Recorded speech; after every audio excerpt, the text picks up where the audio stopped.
Urologist হিসেবে 50 ঊর্ধ্ব বয়সে প্রোস্টেটের সমস্যা খুবই কমন এবং আমাদের কাছে প্রতিনিয়ত রোগীরা আসছে, কিন্তু সবার সমস্যা কিন্তু এক না।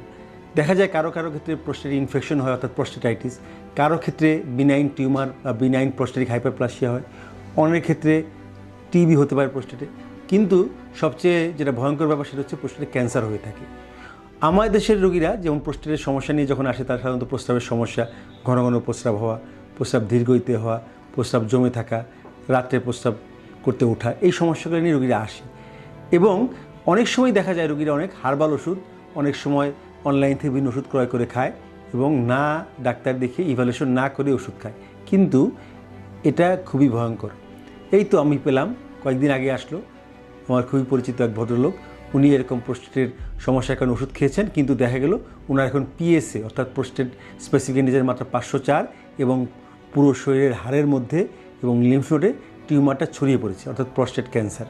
এক্ষেত্রে বায়োপসি করে ক্যান্সার পাওয়া গেল, কিন্তু এক্ষেত্রে ফলাফল অত ভালো হয় না। কাজেই প্রোস্টেটের সমস্যা হলে প্রথমে আমরা রোগীর সিমটম শুনব, রোগী ইভ্যালুয়েশন করব, কিছু পরীক্ষা নিরীক্ষা করব এবং সেই অনুযায়ী আমরা চিকিৎসা দিব। বিভিন্ন ধরনের গাছগাছরা, হার্বাল ওষুধ এবং চটকদার বিজ্ঞাপনে, এমনকি শুধু আমাদের দেশে না, এই উপমহাদেশ এমনকি আমেরিকাতেও বিভিন্ন ধরনের ওষুধ, হার্বাল ওষুধ জনপ্রিয়, কিন্তু দেখা যায় অনেক ক্ষেত্রে এই সব ওষুধের কার্যকারিতা খুবই কম, অনেক সময় শারীরিক ক্ষতিও করে।